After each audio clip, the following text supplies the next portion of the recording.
My name is Raul Sanabria, and until recently I was just another face in the hustle and bustle of Houston, Texas, a business consultant, like so many others, always racing against the clock, trying to close another deal, hit another target, land another client. If you saw me back then, you would probably think I had it all together, but inside I was losing it.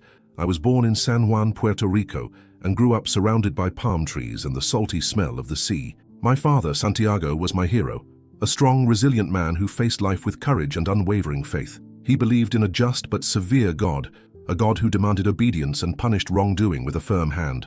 This vision of faith left a deep impression on my childhood.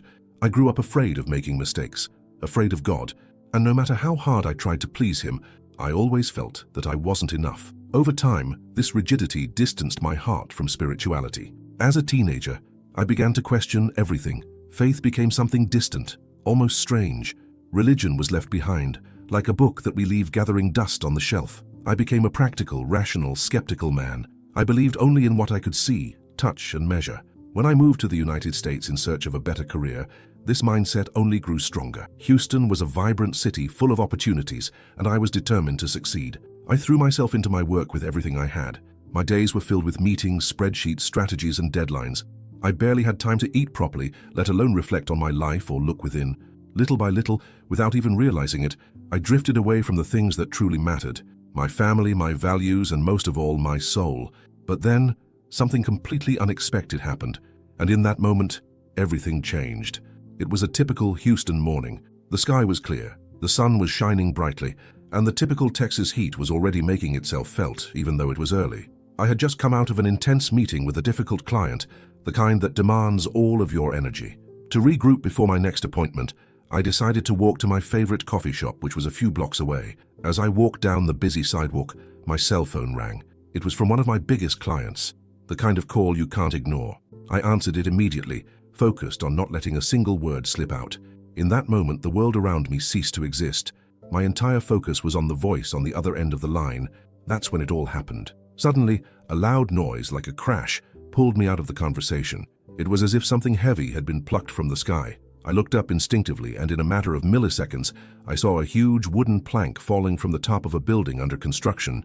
There was no time to run, not even to scream, not even to think about. The impact was straight to my head.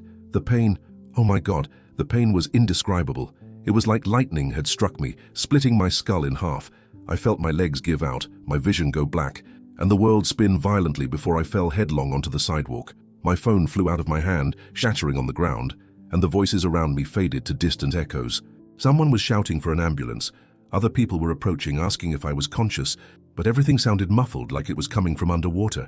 As my body surrendered to pain and unconsciousness, something very strange began to happen. A blue light appeared at the sides of my vision, soft at first, then more intense, until it filled everything around me.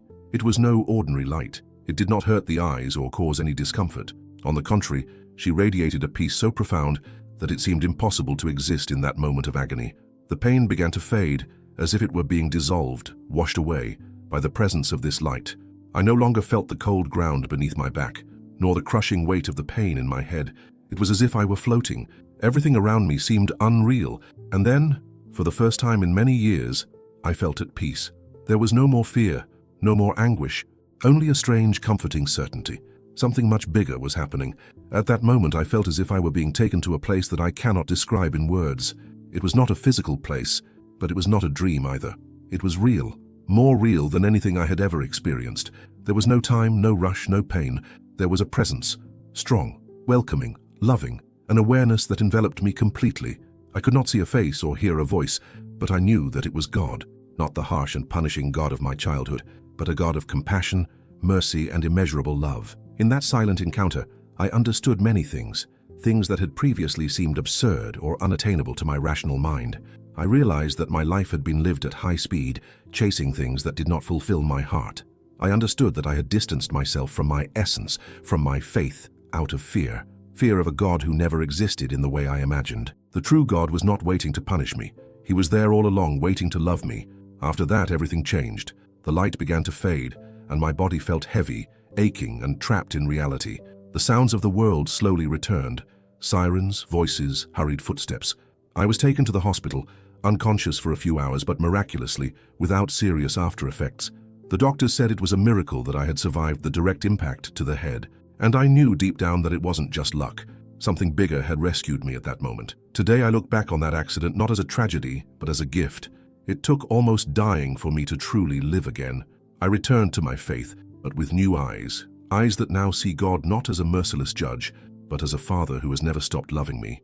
I have reconnected with my family, my spirituality, and everything that truly matters. My life continues here in Houston, but now it has a different rhythm, a different meaning. I'm no longer running desperately to prove my worth to the world. I'm walking with firm steps, guided by a light that I will never forget. And if my story can reach someone's heart, even if it is just one person, it will have been worth telling. Almost curious, as if he were about to embark on an incredible journey, and then everything went dark. The darkness that enveloped me didn't last long. Soon, the blue light I had seen before returned, more intense than ever. It was as if it was filling every cell in my body, enveloping me completely. The pain I had felt moments before was gone, replaced by a feeling of warmth and welcome that I had never experienced before. As the light grew stronger, I began to feel something strange, as if my body were dissolving, but it wasn't scary. Instead, it was as if I was being freed from a weight I hadn't even realized I was carrying. I felt light, almost ethereal. Suddenly, I realized I was floating. It was as if an invisible, benevolent force was lifting me up. There was no fear, there was no panic, just a deep peace and a curiosity about what would come next. It was then that I heard a voice. It was soft, almost a whisper, but at the same time clear and comforting. "It's okay. I'll take you to a safe place." There was something in that voice, a kindness and an understanding, that made me trust instantly.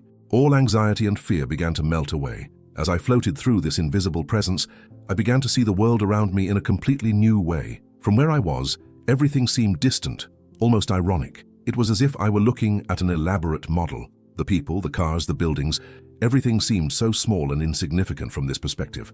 As I climbed higher and higher, Houston became just a pinprick of light in the vastness of a new dimension that opened up before me. Time and space as I knew them seemed to have no meaning anymore. It was as if I were entering a realm where the laws of physics no longer applied. The feeling was indescribable. I felt completely freed from all the worries and fears I had carried in my earthly life. For the first time in a long time, perhaps for the first time in my life, I felt truly at peace. As I progressed through this surreal journey, I began to realize that I was being taken somewhere specific. So I didn't know what was in store for me, but I felt deep down that it would be something extraordinary. Something that would change everything I thought I knew about life, death, and the universe. As the city disappeared completely from my sight, I found myself entering a dimension that was beyond any human comprehension. It was a place of indescribable beauty, so vast and majestic that it took my breath away, even though I wasn't actually breathing at the time.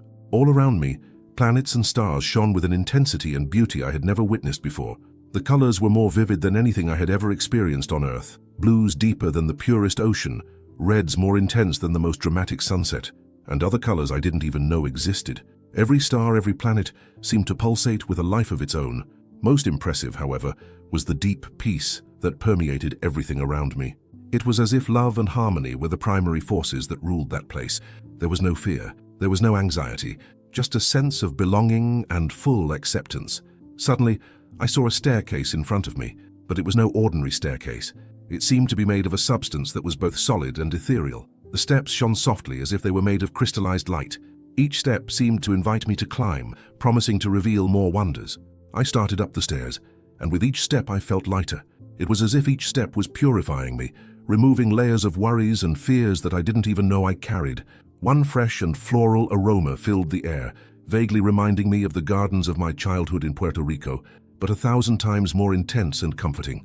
At the top of the stairs, I found a white stone bridge. The stone seemed almost translucent, emitting a soft, welcoming light. On either side of the bridge, vibrantly colored flowers bloomed, emanating a light of their own that danced in the air. Below the bridge, crystal clear water flowed gently, producing a sound that sounded like music. As I walked across it, I felt a peace that was impossible to describe in human words. It was as if each step brought me closer to something, or someone. Deep down, I knew that I was about to experience something that would change my existence forever. On the other side of the bridge, a bright light awaited me. It was so bright that it should normally have blinded me, but somehow I could look directly at it without any discomfort. The light was calling to me, inviting me to come closer. As I got closer, I began to make out shapes within the light, silhouettes that looked familiar, though I couldn't immediately identify them. My heart began to beat faster, or at least that's how it felt in that state. I was about to meet someone or something that would change everything. As I approached the light, the silhouettes began to take shape. My heart, or soul perhaps, jumped as I recognized the figures. They were my deceased relatives, people I hadn't seen in years. Some I'd never even met in life. The first person I recognized was my father, Santiago.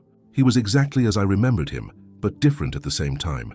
His eyes shone with a wisdom and kindness that went beyond anything I had ever known. He smiled at me, a smile full of love and acceptance that warmed my entire being. Beside him, I saw my paternal grandmother, who had passed away when I was still a child. She looked much younger than in the photos I had seen. Her face was soft and radiant. There were other familiar faces, uncles, cousins, friends who had passed away too soon. They were all smiling. Their eyes were full of love and understanding. Without a second thought, I ran toward my father. All the distance that death had placed between us disappeared in an instant. When I embraced him, I felt a joy I hadn't experienced since his departure, an embrace that transcended the physical, as if our souls were merging. "My son," he said, his voice exactly as I remembered it, but clearer, purer. "I am so proud of you." Those words hit me like a wave. How many times had I longed to hear them? How many nights had I spent wondering if I was honoring his memory, if I was living the way he expected? "Dad," I began, my voice breaking, "I miss you so much. I have so many things to tell you, so many questions." He smiled, placing his hand on my shoulder. "I know, son. I know everything, and I want you to know. I was always with you, even when you couldn't see or feel me." My grandmother approached.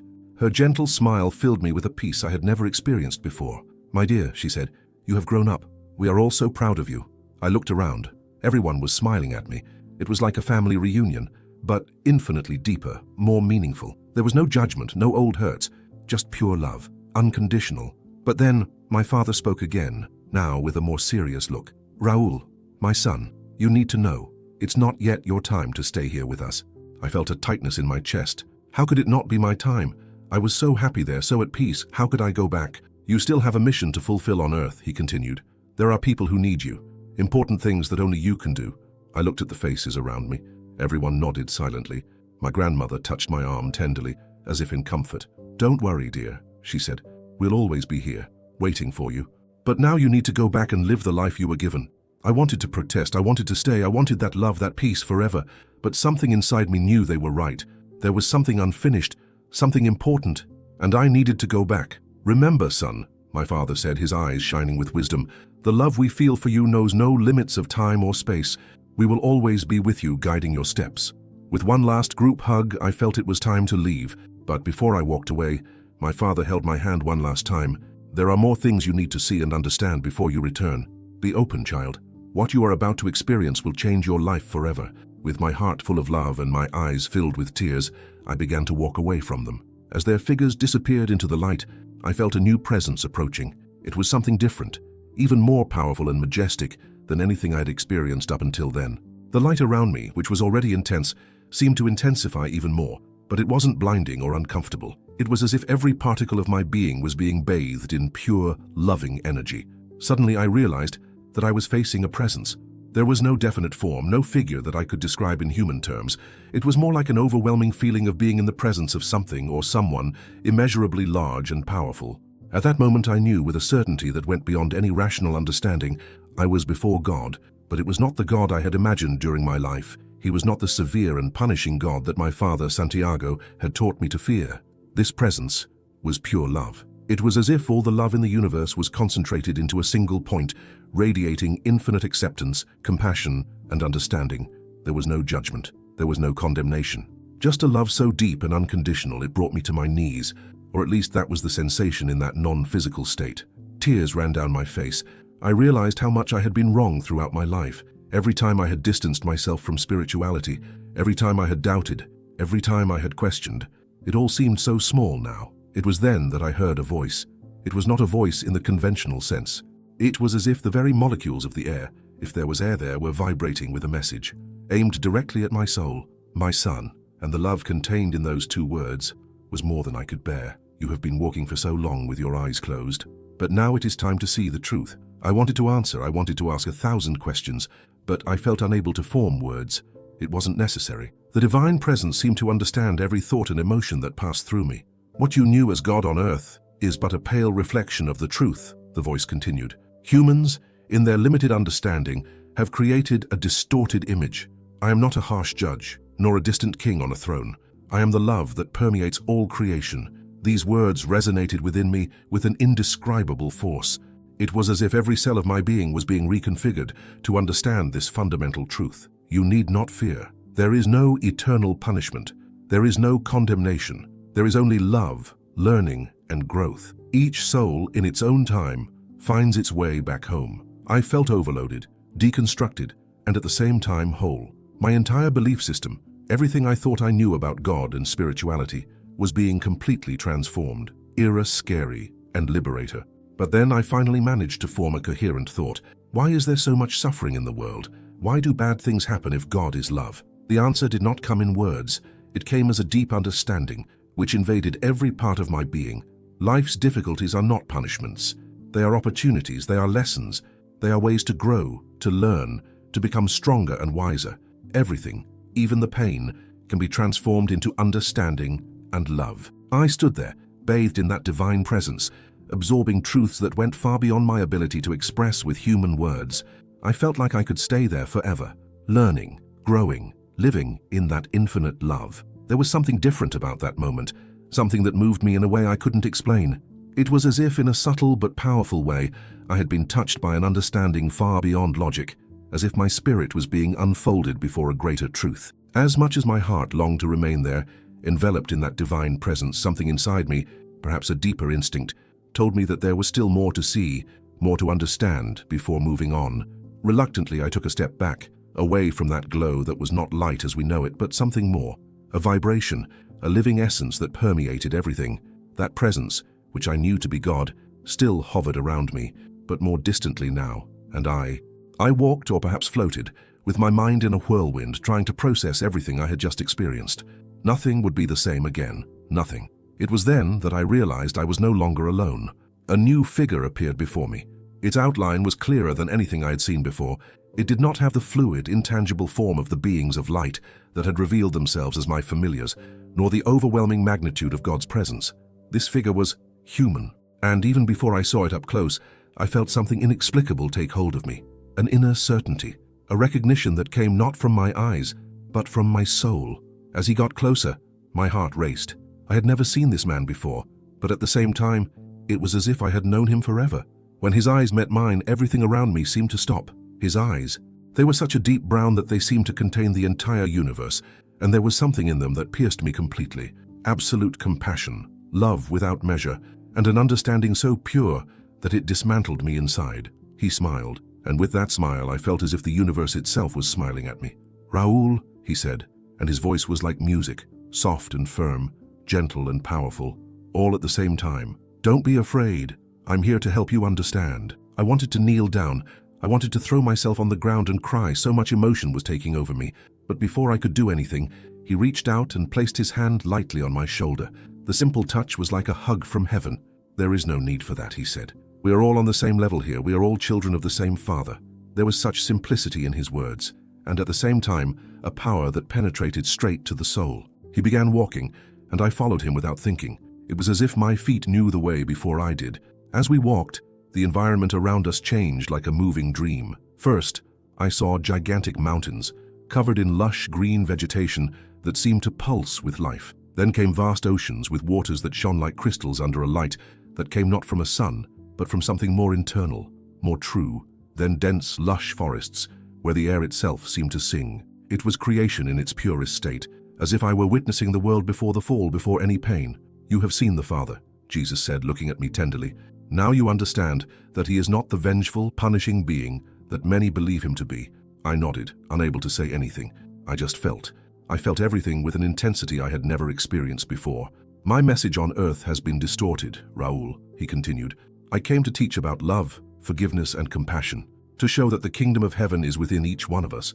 But men have taken these simple truths and turned them into rules, into dogmas, into spiritual prisons." As he spoke, images began to flash before my eyes. I saw scenes from human history, men on golden thrones proclaiming wars in their name, crowds manipulated by fear, temples transformed into fortresses of power and exclusion. I also saw how his words, even distorted, still found shelter in sincere hearts, touching lives, healing wounds. The light of his message still shone, even if clouded by centuries of misunderstanding. Jesus then stopped, and when his eyes met mine again, a reverent silence filled the space between us. "Raoul," he said, "you have a choice now." My heart leapt. A choice? You can stay here, in this place of peace, of love, where there is no pain, no time, no fear. Or you can return to Earth, taking with you what you have learned here. I stood there, silent, feeling the weight of his words. The peace of that place was so tempting. It was the home I never had, the solace I had sought so many times. But something inside me, something was still not complete. Before I could respond, he walked over and said sweetly, "Let me show you something before you decide." Then he touched my forehead with his fingertips, and in an instant I was overcome by a flood of visions. They weren't dreams. They were memories of the future, real moments that hadn't happened yet, but that I could feel as if I was living them. The first image hit me like a punch in the stomach. My mother, Isabel. She was sitting in her rocking chair in the living room of our old house in Puerto Rico. The afternoon light was streaming in through the window, but its brightness didn't seem to reach her. Her hair, once black and vibrant, was now completely white. Her hands, which had once danced with life between pots, pans, and sewing, were trembling slightly in her lap. But what cut me the most was her gaze. Those eyes that had once laughed even when life hurt were now empty, lost. She was staring at a wall full of portraits, pictures of our family, of me as a boy, of my father smiling on some old Sunday, and I saw it. I saw the tears slowly run down her wrinkled face, a silent pain, a longing that refused to die. "Mom!" I wanted to scream, but my voice wouldn't come out. In that moment I understood. I understood what Jesus wanted to show me. There was pain that still needed to be healed. There was love that still needed to be experienced. And so, with my heart in pieces, but more filled with meaning than ever, I looked at Jesus. He said nothing more. He just smiled, as if he understood everything without needing to explain. I knew it. My journey was not over yet. At that moment, enveloped by visions as vivid as they were painful, all I wanted was to touch my mother, to stretch out my arms, to embrace her in a hug that would erase years of absence, of silence, of longing. I wanted to be able to say, "It's okay, Mom. I'm here. I never stopped loving you." But I couldn't. There was no body, no voice, just that immense longing tearing through my chest, if that's what you can call what you feel in an out-of-body state. The scene before me changed before I could recover. Now it was Miguel, my son. Not the little boy I used to drop off at school with a hasty kiss on the forehead before rushing off to yet another meeting. He was all grown up, a young man. But there was something in his eyes, something that hurt more than any physical wound I'd ever experienced. He was being bullied. I saw his classmates making fun of him, pushing him in the hallways, and he would just swallow it all in silence, his jaw clenched, his eyes downcast. I felt his helplessness and my own. I wanted to step in, to yell at those kids, to protect him like I should have, but all I could do was watch. Miguel was growing up in a tough world, and without me around. I saw silent dinners with an empty place at the table, the chair where I should have been, the plate that no one else touched. And then, a scene that shattered me. Miguel, now a teenager, sitting in the corner of the room. The dim light from a lamp partially illuminated his face. He was holding a photo of me, one of those where I smiled for the camera, but my eyes were too tired to hold that smile. "Why did you have to go, Dad?" he whispered. His voice came out shaky, broken. "I need you." At that moment, everything I believed I had built, the achievements, the applause, the professional awards, meant nothing. All I had left was the pain of knowing that I had failed where it mattered most, in being present. The visions kept coming. I saw other familiar faces, friends, family, co-workers. I saw how my absence touched each of them in different ways, some subtle, some devastating. Little moments when I could have made a difference, a word of support, an unexpected hug, a simple, "I'm here." But between internal tears and growing anguish, the images changed tone. Jesus, by my side, showed me that not all was lost. I saw possible futures. I saw smiles that could still happen. I saw myself hugging my mother, and in that hug she cried. But they were tears of relief, not of pain. I saw Miguel next to me in the car seat, trying to maneuver for the first time while I, laughing, patiently instructed him. I saw us celebrating small victories together, building new memories. I saw people whose paths I could cross. I saw hands I could still reach out to, words I could offer. I saw lives I could touch, not with preaching, not with promises, but with real presence, with honest love. When the visions stopped, I felt as if I had lived several lifetimes in a few moments. I was exhausted, yes, but also renewed, as if a new clarity had settled within me. I looked at Jesus. He stood there, unwavering, his eyes radiant with a tenderness that did not judge, only understanding. "Now you understand," he said softly. "Your journey on earth is not over yet. There is so much you can still do, so many lives you can touch." I tried to respond, but the words got lost in my throat. All I could do was nod, fighting back overwhelming emotion. The magnitude of what my absence would do, and the good my presence could still accomplish, was too great to express. Jesus approached once more. "But remember," he said, his tone more serious now, "if you choose to go back, it won't be easy. There will be pain, doubts. You will have to carry the weight of what you saw, what you learned here. Not everyone will understand. Not everyone will believe." I took a deep breath, or at least I felt like I did, even in that non-physical state. The decision was made. "I want to go back," I declared, my voice firm despite the lump in my throat. "I have to go back for my mother, for my son, for all those I can still reach." Jesus smiled. It was a smile full of light, of approval, of unconditional love. "You made a brave choice, Raul. And know this, no matter what happens, you will never be alone. We are always with you, guiding your steps." He touched my shoulder again. Immediately, a warm, powerful energy coursed through my being. It was as if courage, hope, and love had been injected directly into my soul. And then, everything around began to change. That sublime light that had enveloped everything began to dissolve, slowly, giving way to a cozy darkness. It wasn't like the darkness we know, cold, oppressive. It was more like a blanket, a cloak of transition. I knew I was coming back. Jesus slowly walked away. His face, always serene, still looked at me with tenderness. "Remember, Raul," he said, and his voice echoed like a soft song. "The love you felt here is always with you. Take it with you. Share it." And then he disappeared. There was no fall, no pain, just a slow descent, like a leaf that detaches from the tree and dances in the wind. My return was peaceful, but full of meaning. I started to feel my body again. First, the tingling in the hands, in the feet. Then, a rhythmic pressure in the chest, as if someone was pushing insistently. Sounds began to fill the darkness. Muffled voices, intermittent beeps, the mechanical sound of hospital machines. And then came the pain. Sharp, cutting. My head throbbed with the memory of the accident, but I didn't fear. The pain was a reminder. I was alive. I was back. I opened my eyes with difficulty. White lights above me, doctors all around. I felt a hot tear run down the side of my face, not because of the pain, but because of the gift that had been given to me. I was back. And most importantly, now I knew why. I opened my eyes. The bright light of the operating room hit me like a flash, blinding me for a moment. I blinked several times, trying to focus. Everything seemed blurry, as if I were waking from a deep dream, and in a way that's exactly what it was. Slowly, the shapes around me began to define themselves. I saw faces, the faces of doctors, nurses, all with expressions that oscillated between shock and relief. I felt the weight of reality pulling me back, layer by layer. "He's back," I heard someone say, their voice choked with emotion. "It's a miracle."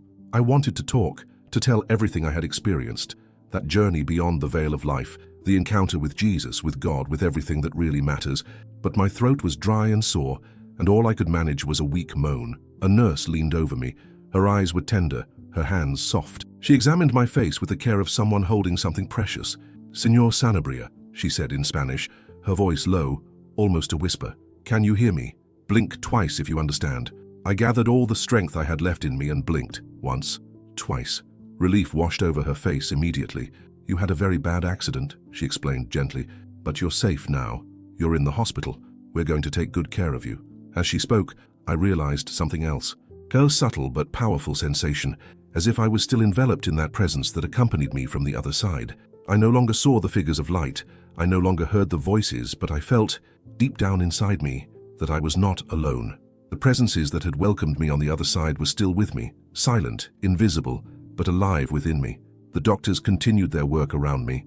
I saw tubes, monitors, heard the constant beeping of machines. I caught snippets of their conversations, something about my heart having stopped for several minutes, something about there being no brain damage, which they said was nearly impossible. I closed my eyes again, not out of exhaustion, but out of gratitude. A gratitude that was greater than anything I had ever felt. I was back. I had been given a second chance. The days that followed were a confusing mix of physical pain, emotional revelations, and a constant spiritual presence. My body was fragile, marked by bruises, scars, and wounds. The doctors said the recovery would be long and difficult, but something inside me knew it would be different, and it was. Each morning I woke up stronger, not just in body, but in soul. There was a new energy within me, a sense of purpose. The doctors couldn't explain it. What should have taken months was happening in weeks. The severe head trauma they'd seen in the first scans seemed to be healing at an unusually rapid rate.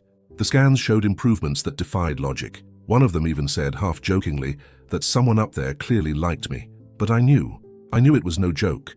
I had been touched by the sacred, and that touch was now a part of me.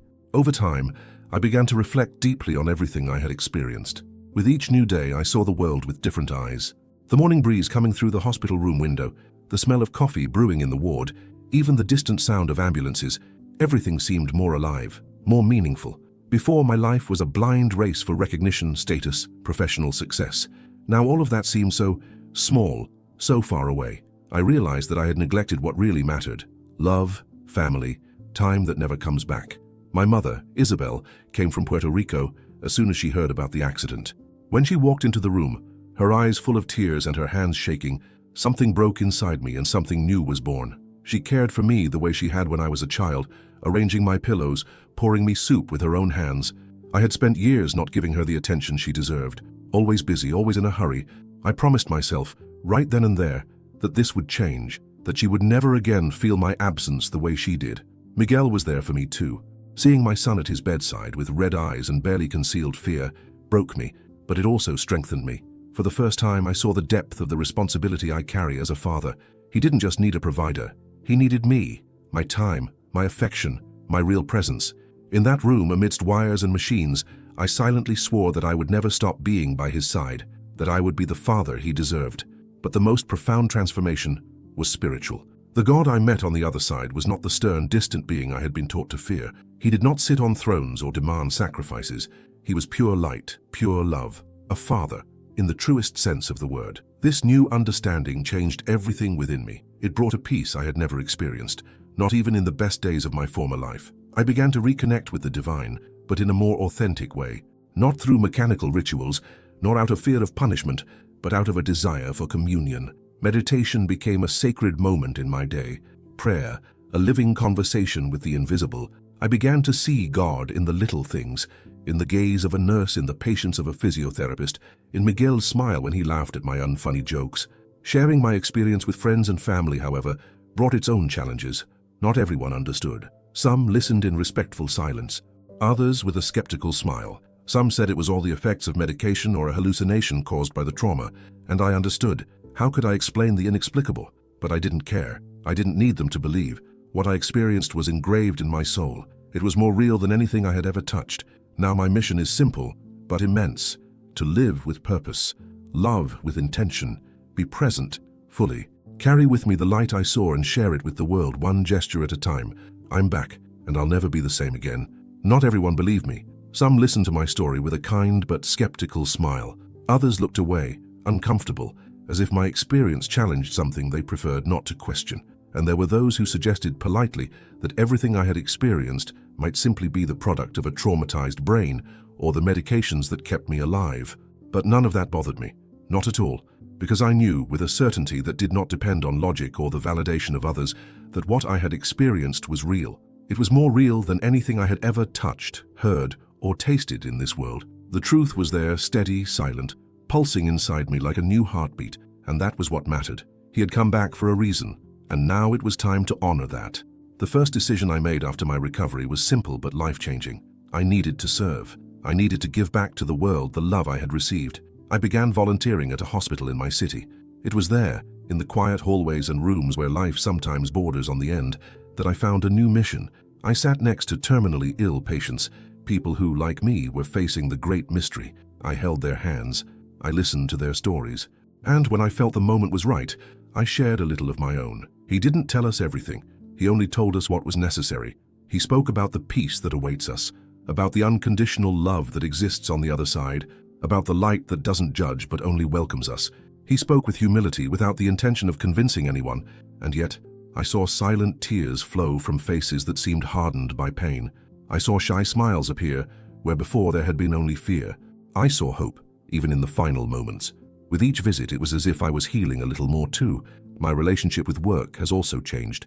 Before, I was caught up in an insatiable race for goals, bonuses, and recognition. Now I began to see my work environment as a platform for something bigger. I no longer wanted to just win. I wanted to serve. We launched new social projects in the company, programs to help underprivileged communities, partnerships with NGOs, and encouragement of volunteering among employees. The company began to transform from the inside out. My colleagues noticed the change in me. Some approached me, curious, others were inspired, and that made me happy not because of ego but because I knew that the light on the other side was finding new ways to shine here. I also began to reconnect with old friends. I repaired bonds that I had broken through pride or negligence. I apologized, I hugged. I relearned how to listen carefully, how to look people in the eye, how to be present, truly. Each new day became a gift, something sacred. I, who had previously passed the hours almost like a programmed robot, now found beauty in everything, in the sound of the rain hitting the roof, in the smell of freshly brewed coffee, in the smile of the building's doorman. The world had not changed. I was the one who had been transformed, and so the world for me had become new. My faith has also changed. Before it was fragile, based on fear and obligation. Today my spirituality is alive, intimate, sincere. For me, God is not distant. He is in everything. He is in the tenderness of my mother, in the laughter of my son, in the silence of the dawn. He is in me, in you, in all of us. Prayer, which was once an almost automatic ritual, has become a real conversation, a daily reunion with that love that enveloped me on the other side. I meditate, I breathe, I give thanks. Every day. Of course, I still face challenges. Life continues with its ups and downs. There are difficult days, unexpected pains, deep tiredness. But now I know that I am not alone. I know that there is a greater force guiding me, protecting me. And more than that, I know that even the difficulties are part of the path. A path that I now walk with purpose. I carry with me the certainty that love is the essence of everything. It is what we are. It is what I saw, what I felt, what saved me. This near-death experience wasn't just a turning point in my life. It was a rebirth, a revelation, a divine reminder that we are here to love, to care for each other, to make the world a lighter place, even if it's just around us. Today I see the world with new eyes. Eyes that seek beauty, even in the dark corners. Eyes that recognize that every person who crosses my path is fighting an invisible battle. Eyes that do not judge, but welcome. That do not rush, but linger on what matters. And that's why I share my story. Not to exalt myself, but in the hope that somehow it touches you, that it ignites a spark, that it awakens a feeling, that it reminds you that every day is a gift, that every person around you is an opportunity to love, that the time we have is short, but it can be full. This is my story, a story of death and rebirth, of fear that was transformed into love, of doubt that blossomed into faith, of absence that became presence. And if it touched your heart in any way, then it was worth it. Live with love, with gratitude, with purpose, because in the end, that's all that really matters.